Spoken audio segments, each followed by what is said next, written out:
કૃષ્ણ, રાધે રાધે, જય દ્વારકાધીશ, હર હર મહાદેવ। મિત્રો, સ્વાગત છે તમારું મારા આજના નવા બ્લોગમાં। તો મિત્રો, સવારના 10:05 બાકી છે। તો હું બધાને ગુડ મોર્નિંગ। કેમ છો તમે બધા? મજામાં ને? એકદમ ફર્સ્ટ ક્લાસ। હું પણ મજામાં છું। તો મિત્રો, તેલ થઈ રહ્યું હતું તો દુકાનેથી તેલ લઈને આવી અને કાનુડા હાથર ભડીકું લઈને આવી। તો મિત્રો, ચાલો હવે જમવાનું બનાવવાનું શરૂઆત કરી દઉં। તો ચાલો મિત્રો, હવે જમવાનું બનાવવાની શરૂઆત કરી દઉં છું। મળે થોડીક જ વારમાં। જય શ્રી કૃષ્ણ।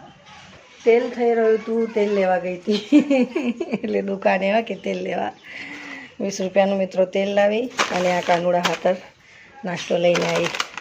ચટાકા પટાકા મારા કાનુડા હાથર। મિત્રો, જો જમવાનું બનાવવાનું ચાલુ કર્યું છે। બટાકા કાપીને તૈયાર કરી દીધા છે ધોઈને, અને આમાં છે મસાલો વાટીને તૈયાર કરી દીધો છે। લસણ, ટામેટું, લાલ મરચું ને હળદર બધું વાટી દીધું છે। રઈ સાતળવા મેલી છે। તો ચાલો હવે મસાલો શેકી કાઢીએ। હવે મસાલો મસ્ત શેકાઈ જાય એટલે બટાકા થઈ જાય પછી નાખીશું સેવ। એટલે આજે શું બનાવવાનું છે? સેવ બટાકાનું શાક। ભાઈ ખાંગ જો મારો મસાલો મસ્ત, લસણ બધું એકદમ મસ્ત એવું વાટ્યું છે ને। ટમાટર એમાં એક કચરી જ નાખવાનું તો જ સારું લાગે। તો ચાલો મિત્રો, બનાવી દઉં સેવ બટાકાનું શાક। અને 2 ડુંગળી હતી તે સમારી કાઢી અંદર, તો થોડુંક લટખતું સારું શાક બને। તો ચાલો મળીએ પછી। આટલો બુંદી કાઢ્યો છે, આ ઘઉંનો છે લોટ બુંદી કાઢ્યો, અને આ છે ગેસ કરો સાનો છે આટો બતાવું તમને। ચાલો હવે બંને રોટલા બનાવવાને છલ્લે ગલે।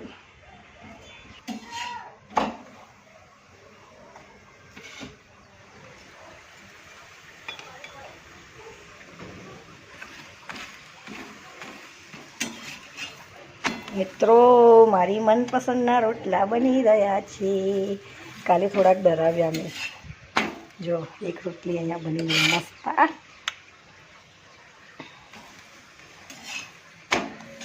કેવા બને છે? મસ્ત મજાના બને છે ને, એકદમ પરફેક્ટ। 11 વાગી ગયા છે અને મારું જમવાનું તૈયાર છે। આ જુઓ, આ રોટલી બનાવી છે મેં ચોખાના આટાની, બરાબર, આ ઘઉંની, અને આ સેવ બટાકાનું શાક જોઈ લો। તો તમને નાની ચમચીથી બતાવી દઉં।